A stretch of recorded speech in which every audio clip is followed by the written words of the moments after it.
नमस्कार साथियों, स्वागत है आप सभी का स्टडी विद रोजगार के ऑनलाइन प्लेटफॉर्म पर। साथियों, हम लोग सुपर टेट के लिए मैथ की आज क्लास शुरू करने जा रहे हैं। यह मैथ की पहली क्लास होने वाली है सुपर टेट की। इसमें हम बिल्कुल बेसिक से मैथ कवर करने वाले हैं। जैसे हम सिलेबस की बात करें तो देखिए,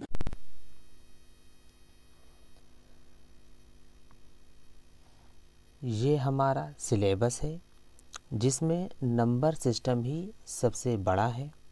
इसमें हम पढ़ेंगे place value and face value, स्थानीय मान और जातीय मान, क्लासिफिकेशन वर्गीकरण, यूनिट डिजिट इकाई-अंक, डिविजिबिलिटी रूल्स भाज्यता का नियम, रिमाइंडर थ्योरम देखेंगे, शेषफल प्रमेय, स्टेटमेंट इक्वेशन यानी समीकरण को देखेंगे।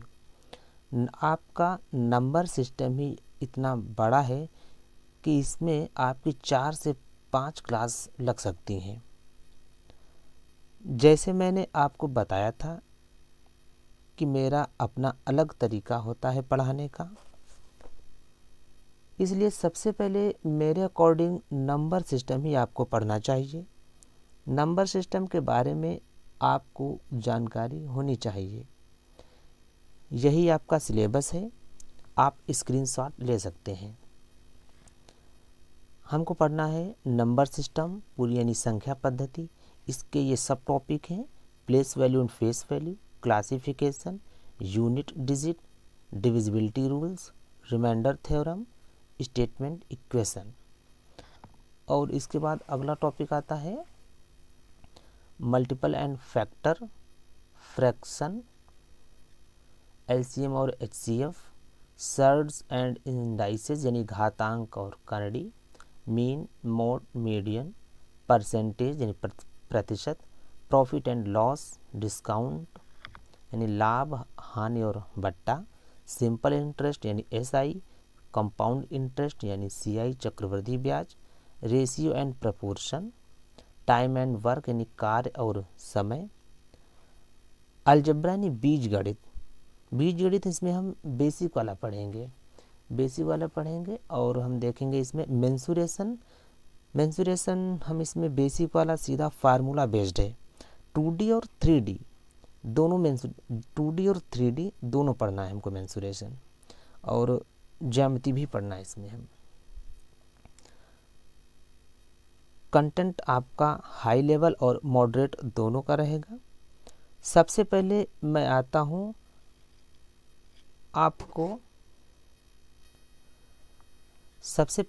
आता हूँ अंक और संख्या पे, यानी डिजिट और नंबर ये क्या होते हैं। मैं जानना चाहता हूँ कि आपको मैथ आता कितना है। मैथ इतने ही बेसिक से शुरू करते हैं हम। अंक और संख्या क्या होते हैं? अंक और संख्या क्या दोनों एक होते हैं या क्या दोनों अलग अलग होते हैं? अंक आपके 0 से 9 तक ये हमारे 10 डिजिट होते हैं, यानी 0, 1, 2, 3, 4, 5, 6, 7, 8, 9 यह आपके अंक यानी डिजिट हैं। और नंबर यानी संख्या 0, 1, 2, 3, 4, 5, 6, 7, 8, 9, 10, 11 ये ऐसे डॉट डॉट इन्फिनिटी तक होता है।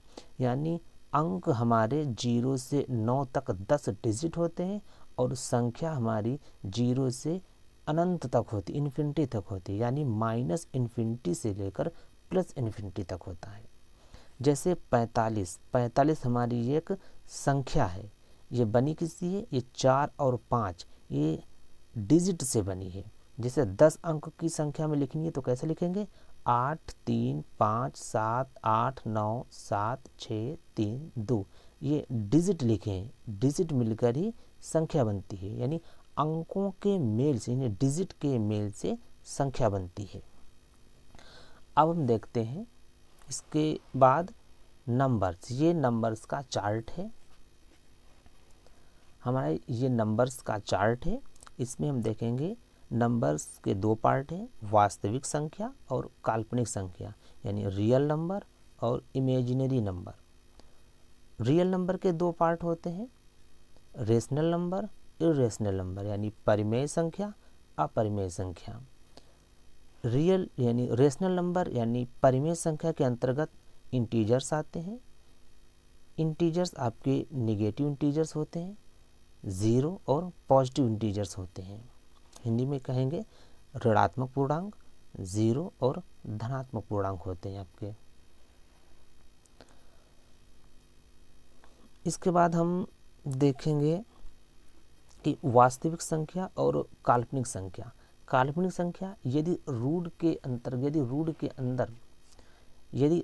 के अंदर माइनस है तो वो काल्पनिक संख्या होगी, रूट -1 हो या फिर आयोटा स्क्वायर -1 हो, ये हमारी काल्पनिक संख्याएं होती हैं।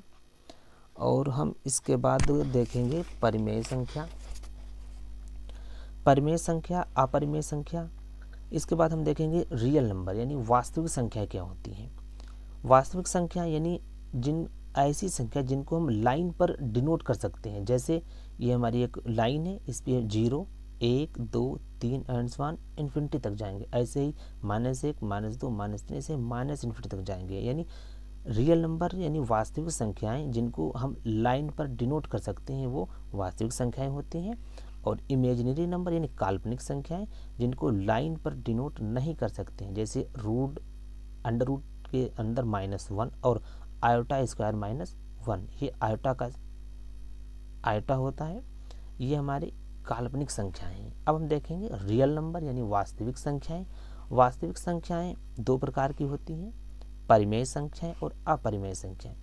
परिमेय संख्याएं जिनको हम P/Q के रूप में व्यक्त कर सकते हैं, इसमें Q है वो हमारा 0 नहीं होना चाहिए, यानी P/Q होना चाहिए और Q हमारा 0 नहीं होना चाहिए। जैसे 3/9 यानी P/Q, -3/9 यानी -P/Q, 3 यानी P और 0 दशमलव के बाद जो संख्याएं हैं, दशमलव के बाद संख्या रुक गई है तो वो परिमेय संख्या होगी।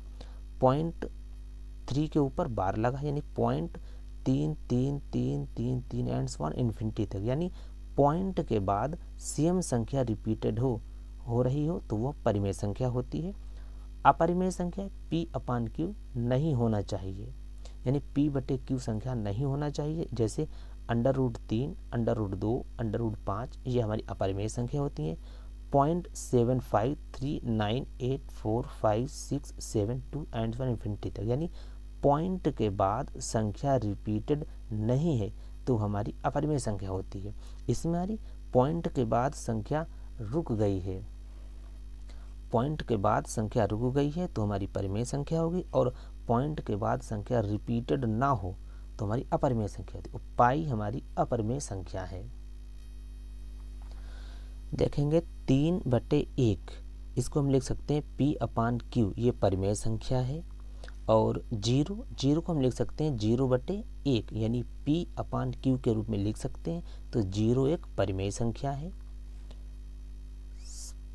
75 यानी 0.75, पॉइंट हटाएंगे तो नीचे हम 2 0 बढ़ाएंगे तो इसको लिख सकते हैं 3/4 यानी P/Q के रूप में लिख सकते हैं, ये एक परिमेय संख्या है। 0.75 परिमेय संख्या है। 0.3333 एंड वन इन्फिनिटी, या इसको हम लिख सकते हैं 0.3 के ऊपर बार लगा देते हैं तो ये हम लिख सकते हैं इसको 3.3333, ये एक परिमेय संख्या है। इसको 1/3 भी लिख सकते हैं। इसकी हम ट्रिक देख लेते हैं। 0.75, इसकी ट्रिक है कि पॉइंट के बाद हम कितने भी 0 लगा लेते हैं वो सब हमें संख्या नहीं बदलती है। तो पॉइंट के बाद सेम संख्या रिपीटेड हो, पॉइंट के बाद सेम संख्या रिपीटेड होने लगे तो वो रेशनल नंबर यानी परिमेय संख्या होती है। पाई देखते हैं, पाई का मान होता है 22/7, यानी 22 यानी P/Q में लिख सकते हैं, इसलिए 22/7 ये हमारा रेशनल नंबर यानी परिमेय संख्या है। बट लेकिन पाई का मान होता है 3.14, ऐसे ... 70,000 तक संख्या निकली है इसकी एंड वन इन्फिनिटी तक। इसलिए पॉइंट के बाद संख्या रिपीटेड ना हो या बदलती रहे तो इसे हम कहते हैं इरेशनल यानी अपरिमेय संख्या। अब हम इसके बाद देखेंगे प्राकृतिक संख्या क्या होती है, नेचुरल नंबर क्या होती है। नेचुरल नंबर देखेंगे, नेचुरल नंबर हमारे होते हैं 1, 2, 3, 4, 5 एंड सो ऑन इन्फिनिटी तक।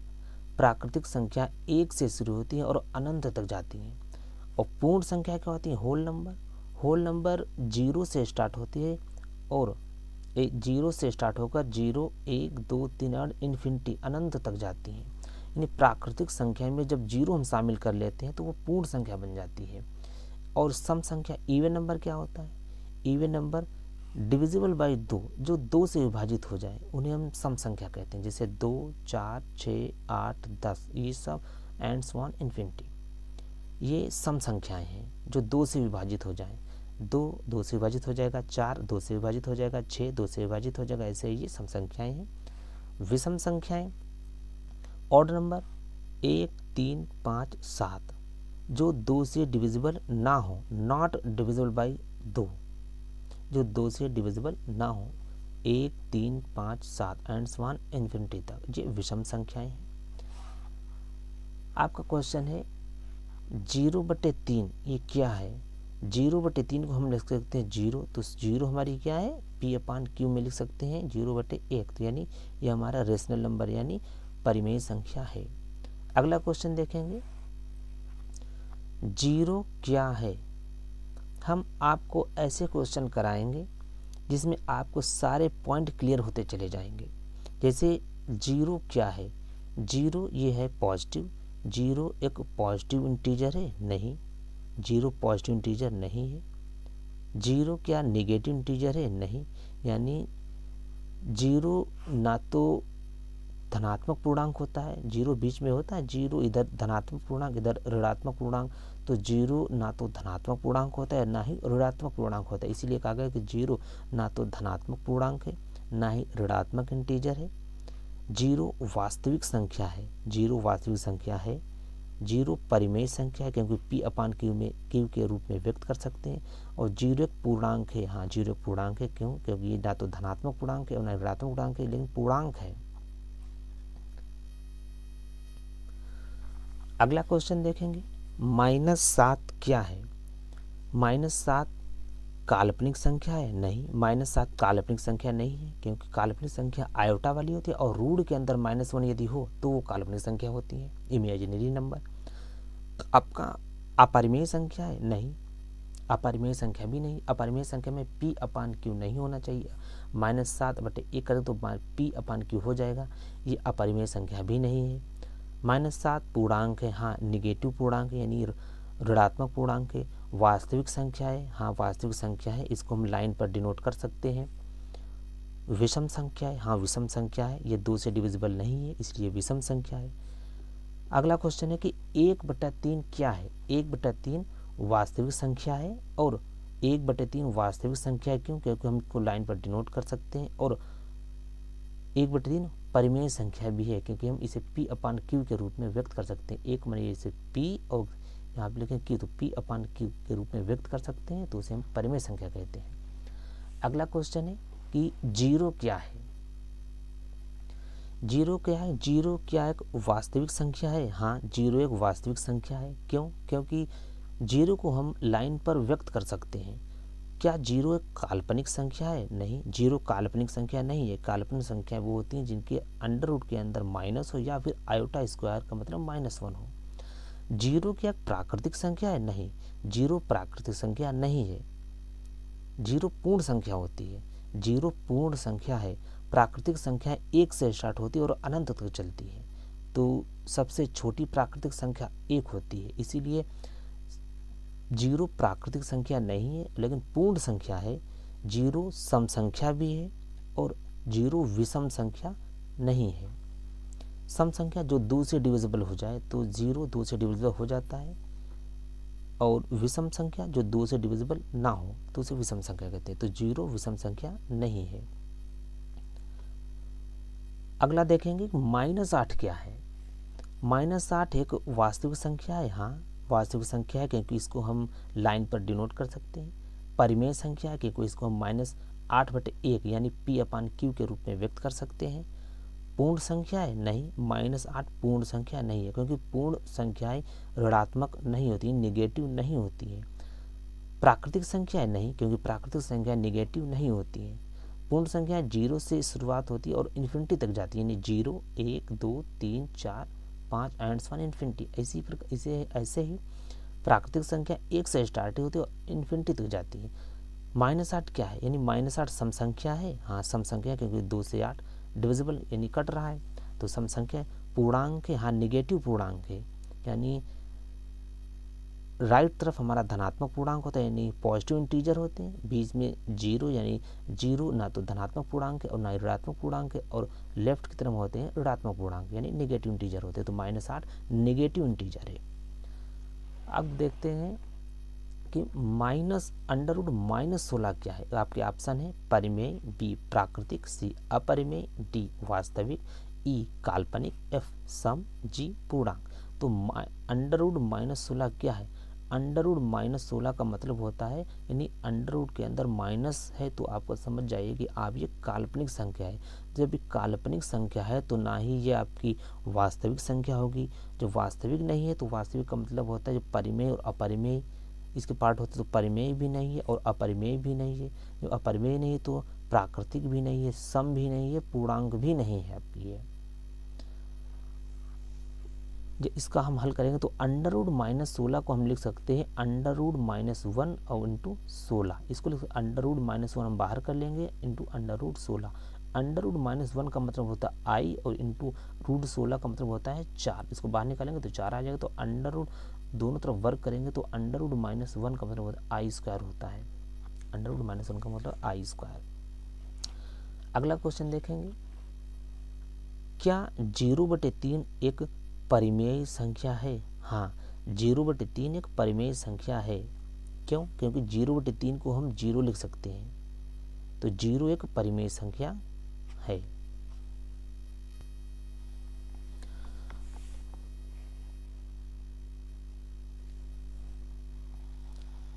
अब हम देखेंगे परिमेय संख्या। परिमेय संख्या हमारी होती है माइनस, यानी -3/4। इसको लिख सकते हैं P/Q।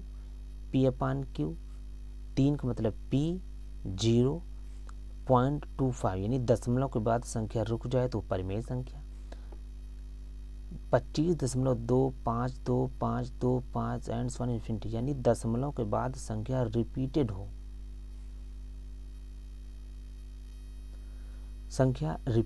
तो वह परिमेय संख्या होती है। क्वेश्चन अगला पॉइंट समझेंगे कि 3 तथा 4 के बीच कितनी परिमेय संख्याएं होती हैं। तो हम ये देखेंगे 3 तथा 4 के बीच देखेंगे 3.1 होगा, 3.2, 3.3, ऐसे 3.01, 3.02, 3.03, ऐसे ही 3.1111 कितनी भी परिमेय संख्या हो सकती हैं।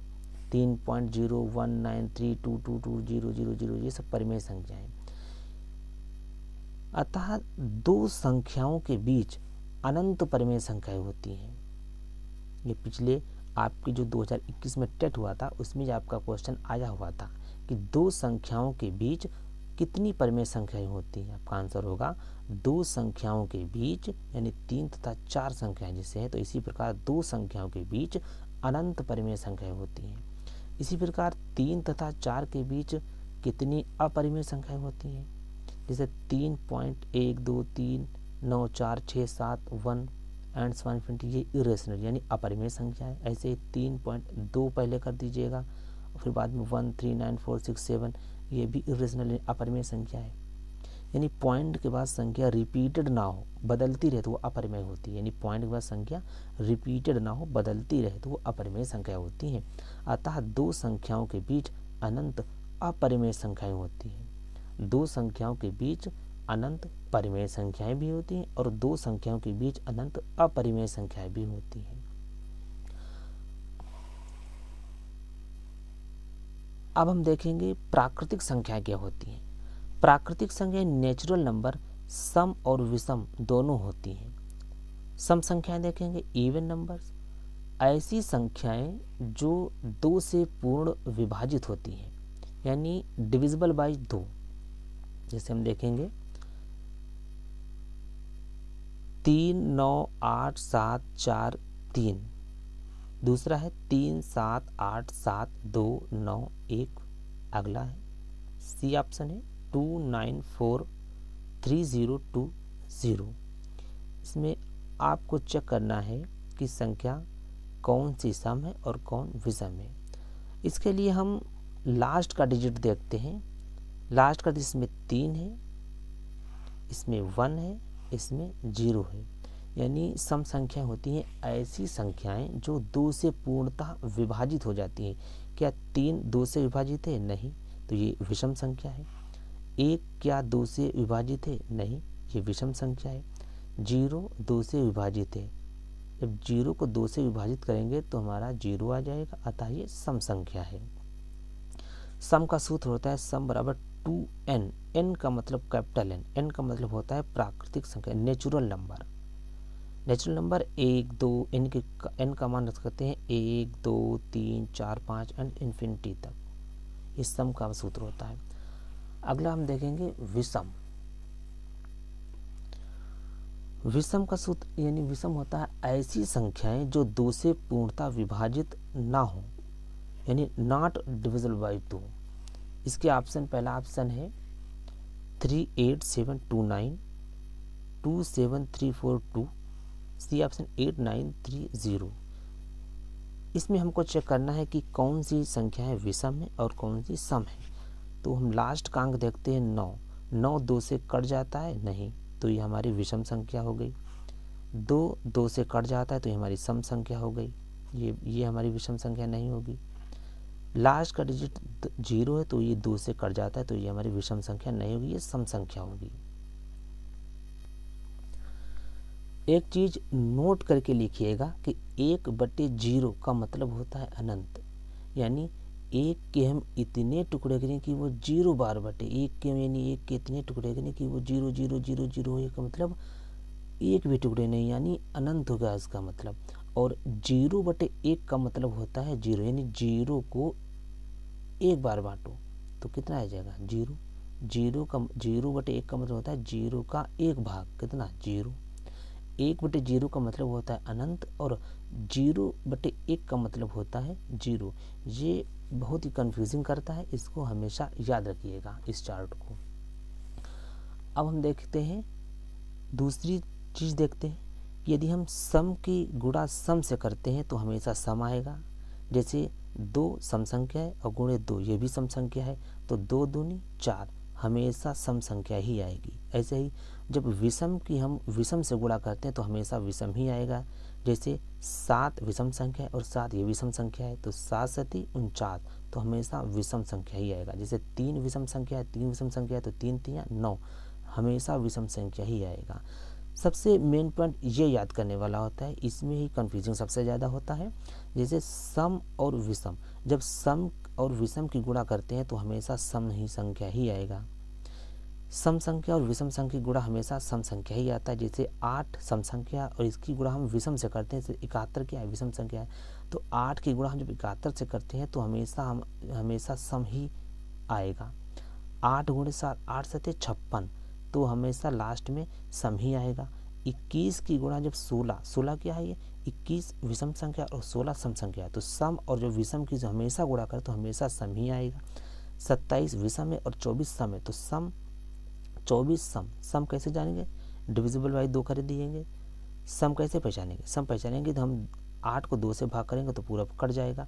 8 को 2 से भाग करेंगे, ऐसे ही 16 को 2 से भाग करेंगे, ऐसे ही 24 को 2 से भाग करेंगे तो हमेशा सम ही आएगा। अब हम जानेंगे सबसे छोटी सम संख्या कौन सी होती है। सबसे छोटी सम संख्या 2 होती है। सबसे छोटी सम संख्या 2। सम संख्या कैसे कितनी होती है, सम संख्या हमारी होती है 2 4 6 8 10 12 एंड सो ऑन इन्फिनिटी, यानी अनंत तक होती है। तो सबसे छोटी संख्या कौन सी होती है, 2 हमारी होती है, क्योंकि 2 से स्टार्टिंग होता है। और सबसे छोटी विषम संख्या, सबसे छोटी विषम संख्या 1 होती है, क्योंकि विषम संख्या हमारी 1 से स्टार्टिंग होती है, 1 3 5 7 एंड सो ऑन इन्फिनिटी तक। अब हम क्वेश्चन देखते हैं कि -4 क्या है। -4 आपका ऑप्शन है ए सम है, बी विषम है, सी नन ऑफ द एबव, यानी इनमें से कोई नहीं। तो -4 क्या है? -4 ना ही सम संख्या है, ना ही विषम संख्या है, और नन ऑफ द एबव, ये आपका सही होगा। तो एक्चुअली में आपका -4 हमारा निगेटिव पूर्णांक है, परिमेय संख्या है। क्यों? क्योंकि इसे हम -p/q के रूप में व्यक्त कर सकते हैं। वास्तविक संख्या है। क्यों? क्योंकि इसे हम लाइन पर डिनोट कर सकते हैं, ये लाइन पर डिनोट कर सकते हैं। एक और नोट करके बात लिख लीजिएगा कि हम सम या विषम को नेचुरल नंबर को देखते हैं। हम सम या विषम को नेचुरल नंबर यानी प्राकृतिक संख्या को देखते हैं। सम या विषम पॉजिटिव या निगेटिव नहीं होते हैं। यानी यदि हम सम विषम को देखते हैं कि हम नेचुरल नंबर को देखते हैं, नेचुरल नंबर आपके नेगेटिव नहीं होते हैं, वो पॉजिटिव होते हैं। नेचुरल नंबर एक से स्टार्टिंग होकर अनंत तक जाते हैं। इसीलिए सम हम विषम हमेशा पॉजिटिव या निगेटिव नहीं होते, यानी सम विषम पॉजिटिव और निगेटिव नहीं होते हैं। अब हम देखते हैं प्राकृतिक संख्या। प्राकृतिक संख्याएं आपकी दो होती हैं, अभाज्य संख्याएं और भाज्य संख्याएं, यानी प्राइम नंबर्स और कंपोजिट नंबर्स। इसको हम देखेंगे। अब हम देखेंगे अभाज्य संख्याएं, ऐसी संख्याएं जो सिर्फ एक तथा खुद यानी स्वयं से कट जाएं, जैसे एक एंड इटसेल्फ। जैसे हम 11 को देखते हैं, 11 किससे कटेगा? 1 2 3 4 5 6 7 8 9 10 11। तो 11 इसमें 1 से कटेगा और 11 से कटेगा, यानी 11 1 से कटेगा और स्वयं खुद 11 से ही कटेगा। तो हमारी अभाज्य संख्या 11 हो जाएगी, 13 हो जाएगा, 17 हो जाएगी। ये हमारी अभाज्य संख्याएं हैं। अब हम देखते हैं कि सबसे छोटी अभाज्य संख्या 2 है। कैसे? प्राकृतिक संख्या लिखेंगे कि 1 2 3 4 5 6 7 इन्फिनिटी तक। तो एक क्या है? एक हमारी ना तो भाज्य संख्या है और ना ही अभाज्य संख्या है। क्यों? क्योंकि अभाज्य संख्या का मतलब होता है जो सिर्फ एक तथा खुद स्वयं से कटे।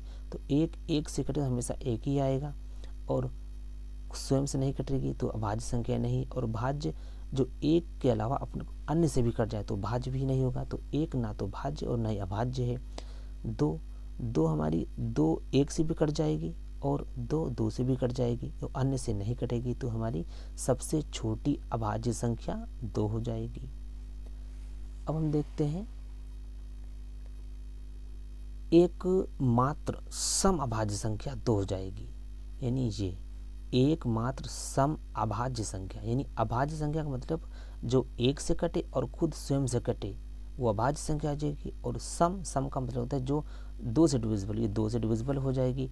तो इससे हमारी हो जाएगी एक मात्र सम अभाज्य संख्या 2 हो जाएगी।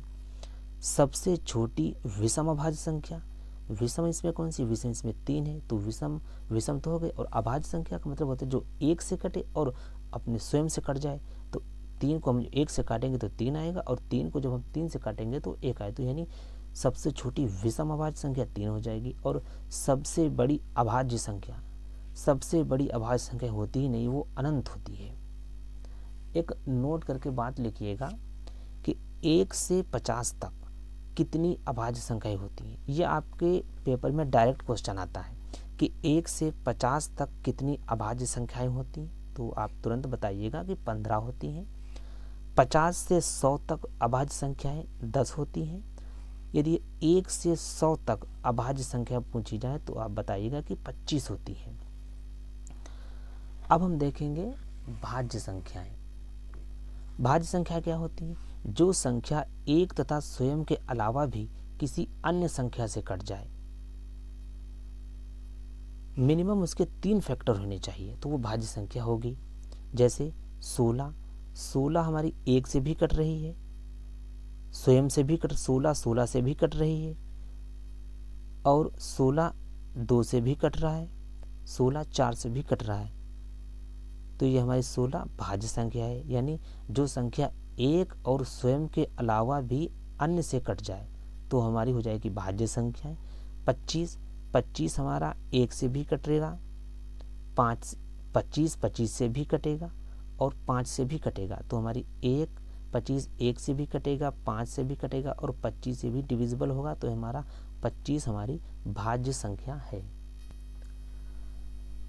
सबसे छोटी भाज्य संख्या 4 होती है और सबसे छोटी सम भाज्य संख्या वो भी 4 होती है। कैसे देखेंगे?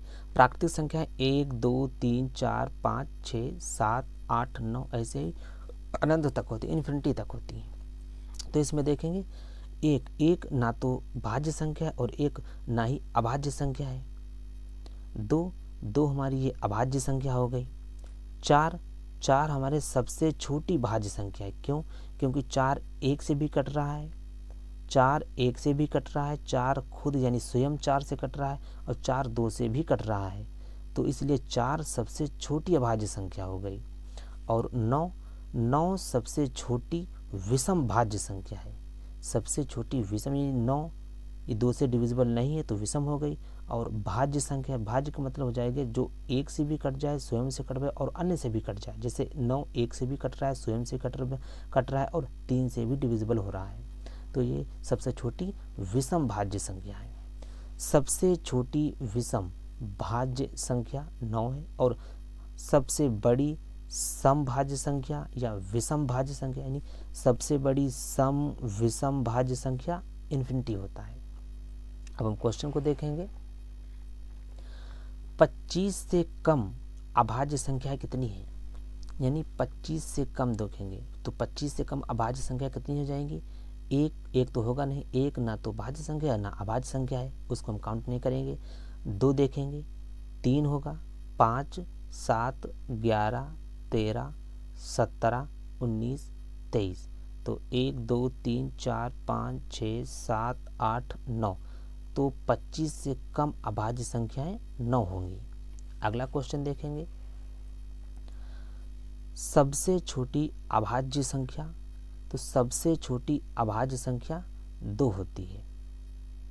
अभाज्य संख्या जो 1 और स्वयं से कटे वो अभाज्य संख्या प्राइम नंबर्स होती है। अगला क्वेश्चन देखेंगे। 70 से छोटी अभाज्य संख्या कितनी होती है? तो देखेंगे 50 तक हमारी अभाज्य संख्या कितनी होती है? हमने पीछे पढ़ चुके हैं कि 50 तक अभाज्य संख्या 1 से 50 तक 15 होती है और 50 से 70 तक काउंट करिएगा तो 50 से 17 कितनी होती है? 50 से 70 तक होती है 53 59 61 67, यानी 4 होती है, तो 15 और 4 19। 70 से छोटी अभाज्य संख्याएं 19 होंगी।